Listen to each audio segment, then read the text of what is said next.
انہوں نے ایک فتویٰ دیا ہے کہ یہ کرپٹو کرنسی جائز نہیں ہے، اور وہ آپ کے استاد محترم بھی ہیں. تو بڑی تشویش پیدا ہو گئی ہے امت کے اندر کہ کیا کرپٹو کرنسی جائز نہیں ہے، اور اس کو لے کر بہت سارے اینکرز، بہت سارے ٹی وی کے لوگ اس کے اوپر جو ہے نا وہ لے دے کر رہے ہیں اور گفتگو کر رہے ہیں. اور ہم چاہتے ہیں کہ آپ اس کے بارے میں ہماری رہنمائی فرمائیں تاکہ امت کو جو ہے مکمل طور پر جو ہے نا اطمینان حاصل ہو سکے. صحیح بات. اللہ اکبر. اصل میں وہ تنقید اور تائید یہ تو دنیا کا حصہ ہے. بالکل. تو یہ موقع مل جاتا ہے، خاص طور پہ کوئی اہل علم اگر کوئی ایسی بات کریں تو تنقید کی جو ہے وہ کہتے ہیں نا تلوار چلانا شروع کر دیتے ہیں لوگ، اور تائید کی توفیق کبھی لوگوں کو ہوتی ہے. اور پھر جب اتنا بڑا شیخ الاسلام وہ ایک بات کہہ رہا تو آخر کسی دلیل کی بنیاد بھی کہہ رہا ہوگا، بے بنیاد تو بات نہیں ہے. بے شک. لیکن تنقید کرنے والے بھی جب وہ کہتے ہیں نا کہ سستی شہرت کے لیے کچھ نہ کچھ ان کو بولنا ہے. لہٰذا میں دیکھ رہا ہوں بہت سے اینکرز ہیں وہ ایسی باتیں کر رہے ہیں کہ جی آپ کی فیلڈ نہیں تو آپ کیوں بول رہے ہیں. یعنی ان اینکرز کو بیچاروں کو یہ بھی پتہ نہیں کہ شیخ الاسلام مولانا تقی عثمانی کی یہ فیلڈ ہے یا نہیں. ان کی فیلڈ ہی ان کی یہی ہے کہ یہ جو ہے یہ اسلامی معاشیات اور دنیا کی معاشیات کے ماشاء اللہ ماہر فن ہیں، اور میرے تو استاد ہیں، اور ماشاء اللہ اس میدان میں انہوں نے جو ترقی کی ہے اور جو وہ اسلامک بینکاری کا پورا جو سیٹ اپ دنیا کو دیا ہے کہ دنیا حیران ہے. تو لیکن میں کہ ایسے بھی پڑھے لکھے یا ان پڑھ جو ہے وہ یا کہتے ہیں نا کہ اینکرز بھی موجود ہیں مارکیٹ میں جو یہ کہہ دیتے ہیں کہ جی ان کی فیلڈ ہی نہیں تو کیوں اس فیلڈ میں گھس رہے ہیں. حالانکہ انہی کی تو فیلڈ ہے بھائی. آپ کو اتنا بھی ایک شخص کے بارے میں علم نہیں تو ایسی بے ادبی کی بات کرتے کیوں ہیں. اور باقی تنقید کرنے والے تو ہر دور میں ہوتے ہیں. پہلی بات ہے کہ تنقید کر رہے ہیں، جو تنقید کر رہے ہیں پہلے مجھے یہ بتائیں کہ کرپٹو کرنسی سے وہ اپنے ٹیکسز پے کر سکتے ہیں؟ ٹیکس پے کر کے دکھائیں. اگر پاکستان میں ہے تو پاکستان میں انکم ٹیکس کا ادارہ ہے، ان کو کہ جی میں کرپٹو کرنسی میں پے کر رہا ہوں، کر سکیں گے؟ کیا بات. اس کا مطلب ہے کہ سم تھنگ رانگ. تو نہ آپ پے کر پا رہے ہیں نہ وہ ایکسیپٹ کر رہے ہیں. آخر کو بات تو ہے نا. بالکل. یہاں IRS ہے امریکہ میں، آپ آپ کی جی کرپٹو کرنسی سے میں ٹیکس پے کر رہا ہوں، پے کریں قبول ہوگا؟ تو پھر تو اس کا مطلب ہے آپ تنقید کرنے سے پہلے یہ سوچیں کہ یار آخر کرپٹو کرنسی کی کیا حیثیت ہے. بھائی ٹیکس کے اندر پے نہیں ہوتا، یوٹیلیٹی بل میں کوئی ادارہ لینے کو تیار نہیں ہے، تو آخر یہ ہے کیا؟ تو خود ہی آپ اس نتیجے پہ پہنچ جائیں گے کہ یہ بس ایک نمبرنگ کی گیم ہے. ایک نمبرنگ کی گیم ہے اور کچھ بھی نہیں ہے. یہ بات آپ کو بھی پتا ان کو بھی پتا ہے. فی الحال جو اس کی شکل ہے وہ نمبرنگ کی گیم ہے. کچھ یہ بس وہ نمبر اندراج کر دیے جاتے ہیں تو بس ڈیجیٹل اندراج ہو رہا ہے، انٹریز پڑھ رہی ہیں اور آپ سمجھے میں ملینر ہو گیا. ٹھیک ہے. تو پہلی بات تو ہے کہ وہ تنقید کرنے والے وہ کیا انکم ٹیکس پے کر سکیں گے؟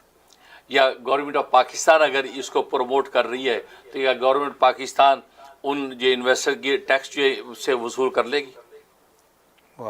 اس کا مطلب یہ ہوا کہ سم تھنگ رانگ. تو مولانا عثمانی جو بات کی اس کا مطلب اس کی کوئی حیثیت ہے. لہٰذا تنقید کرنے سے پہلے آپ یہ سوچیں کہ بھائی یہ آخر اس کی ویلیو ہے کیا.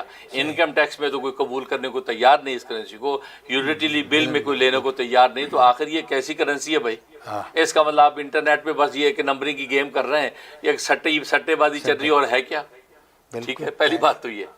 اور دوسری بات یہ کہ اصل میں یہ ایک نیا معاملہ ہے مارکیٹ میں. پہلے زمانے میں تو یہ ڈیجیٹل دنیا نہیں تھی، تو یہ چونکہ ایک نیا معاملہ ہے لہٰذا اس حوالے سے یہ ایک مجتہدی مسئلہ بن گیا، ایک اختلافی مسئلہ بن گیا. لہٰذا علماء عصر کے درمیان یہ اس اختلافی مسئلہ پیدا ہو گیا ہے کہ بعض نے اپنی ایکسپرٹی کے مطابق ایک رائے دی، کسی نے دوسری، کسی نے تیسری. اس حوالے سے 3 آراء سامنے آئی مارکیٹ میں. ایک رائے تو وہ آئی کہ بعض علماء عصر فرماتے ہیں کہ یہ مطلقاً ناجائز ہے. کرپٹو کرنسی کے ذریعے سے کاروبار خرید و فروخت یہ مطلقاً ناجائز. اور دوسرا موقف یہ مارکیٹ میں آیا کہ یہ مطلقاً جائز تو نہیں ہے لیکن مشروط طور پر جائز ہے. ٹھیک. دوسرا یہ آیا. تیسرا موقف یہ ہے کہ توقف، خاموشی. ابھی تحقیق کے مراحل ہم طے کر رہے ہیں، ابھی ہم کوئی رائے نہیں دے سکتے. ٹھیک. یہ تیسرا موقف ہے. 3 موقف. جہاں تک پہلے موقف کا تعلق ہے کہ جو مطلقاً ناجائز والا اس میں جو ہے وہ پیش میرے استاد گرامی حضرت شیخ الاسلام مولانا مفتی محمد تقی عثمانی صاحب ہیں. انہوں نے فتویٰ دیا کہ مطلقاً ناجائز ہے، اور ظاہر ہے کہ اس کی بنیاد یہ ہے کہ چونکہ یہ کرپٹو کرنسی جو ہے یہ صرف ایک ڈیجیٹل انٹریز کا ایک نام ہے، بس ایک بس نمبرنگ کا ایک کھاتہ ہے جو پیش کر دیا جاتا ہے، لیکن حقیقت میں یہ مال متقوم نہیں ہے۔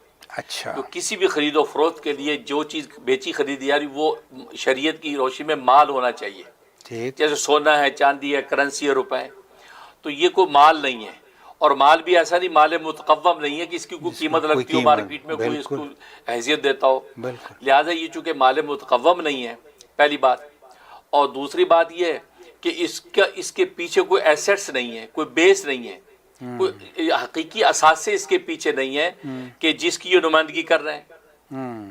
جیسے سونا ہے، سونا تو خود ایک حقیقی اساس ہے، لیکن نوٹ اور روپیہ ہے یہ خود ایک عرفی طور پہ یہ کرنسی یہ مال قرار دے دیا گیا ہے، اور پہلے یہی نوٹ سونے کی نمائندگی کرتا تو اس کے پیچھے سونا ہوتا تھا، لیکن یہ جو کرنسی ہے کرپٹو کرنسی، اس کے پیچھے کوئی بیس نہیں ہے، اس کوئی حقیقی اساس اس کے پیچھے نہیں ہے، اور اگر ہے تو پتہ ہی نہیں دنیا کو بھی کیا اساس ہے، کون ہے۔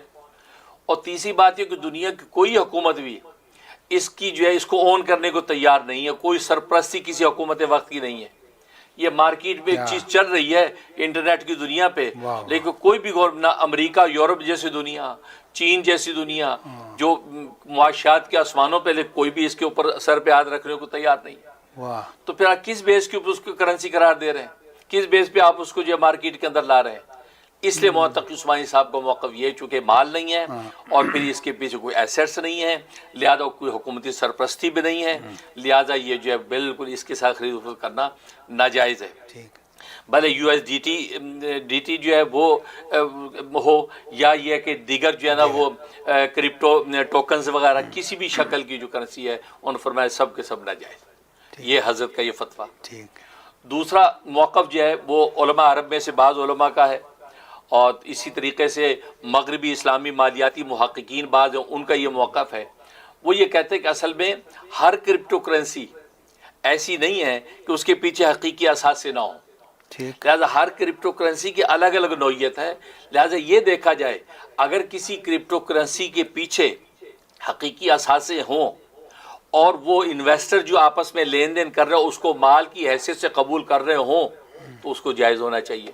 اچھا، انہوں نے کہا کہ مشروط طور پہ اس کی اجازت دے دی کہ اگر یہ وہ اس طریقے سے اگر کرتے ہیں اور اس کو انویسٹر مال تاجر آپ اس کو مال بھی سمجھتے ہیں اور پھر اس کے حقیقی اثاثے کی نمائندگی بھی موجود ہے، تو کہتے ہیں کہ اور ہر کرپٹو کرنسی فرمایا کہ الگ الگ نوعیت کی ہے، ہر ایک ایسی نہیں کہ اس کے پیچھے حقیقی اثاثے نہ ہوں، لہٰذا ہر ایک کو الگ زاویے سے دیکھیں، یہ ان کا موقف ہے، لہٰذا وہ کہتے ہیں لہٰذا جن کے پیچھے اثاثے ہیں اور اس کو مال سمجھا جاتا ہے وہ جائز ہے۔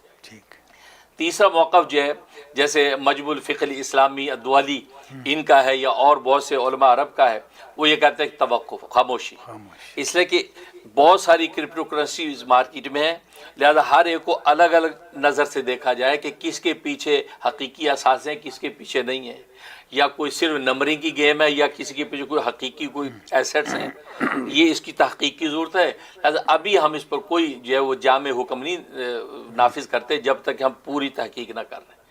انہوں نے توقف اختیار کیا اور اس کے اوپر ابھی ان کے اسکالرز یہ تحقیق کر رہے ہیں تاکہ الگ الگ ہمیں پتہ چل جائے، پھر ہم کہہ سکتے ہیں یہ کرپٹو کرنسیز جائز ہیں، یہ کرپٹو کرنسیز ناجائز ہیں، اس لیے انہوں نے بھی توقف اختیار کیا۔ چوتھا موقف میرا یہ کہ میں شاگرد ہوں شیخ الاسلام موتقی عثمانی کا، بالکل، تو ظاہر ہے کہ لوگ مجھ سے بھی پوچھتے جی آپ کا کیا خیال ہے، تو میرا وہی فتویٰ ہے جو میرے استاد محترم کا ہے، شیخ الاسلام موتقی عثمانی صاحب کا ہے، کہ میرا وہی فتویٰ ہے کہ کرپٹو کرنسی جو ہے اس شکل کے اندر جو آج نظر آ رہی ہے یہ تو بالکل ناجائز ہے، اور جیسے حضرت نے فرمایا کہ اس کے پیچھے نہ ایسیٹس ہیں، نہ حکومتی سرپرستی ہے، اور نہ جو ہے دیگر چیزیں ہیں کہ جس کی وجہ سے ہم اس کو جو ہے مال متقوم سمجھ سکیں اور اس کی جائز کریں، لہذا وہ ناجائز۔ اور اس سلسلے میں حضرت کی جو ہے حکومت وقت سے بات بھی ہوئی، اور حضرت نے یہی بات کی اپنے فتوے میں بھی کہ حکومت اگر سرپرستی کرنے کو تیار ہو جائے، سرپرستی کرے اور اس کو مال کی حیثیت سے قبول کرے، لہذا اس حوالے سے پاکستان میں آپ جانتے ہیں بلال بن ثاقب نامی ایک نوجوان ہے جو اس پہ محنت کر رہا ہے، کام کر رہا ہے، اس کو انٹروڈیوس کرنے کی کوشش کر رہا ہے پاکستان میں، اس کی یہ میرے استاد محترم مولانا مفتی تقی عثمانی صاحب سے ملاقات بھی متوقع ہے یا ہو چکی ہے، اور تاکہ وہ اس چیزوں کو سامنے رکھے، اور حضرت نے بھی اپنے فتوے میں اس بات کو واضح کیا ہے. تو ایسا لگ رہا ہے کہ کوئی ایک مثبت راستہ نکل سکتا ہے، اس لیے کہ ابھی تک جو ہے وہ بلال بن ثاقب نے بھی یہ اظہار خیال کیا کہ مثبت ملاقات ہماری رہی ہے، کیونکہ حضرت نے اس کو یہی بات کہی کہ یا تو حکومت سرپرستی کرے. سرپرستی کی ایک مثال جیسے میں نے دی کہ اگر ایک بندہ جو انکم ٹیکس پے کرنا چاہتا ہے کرپٹو سے تو ادارہ قبول کرے.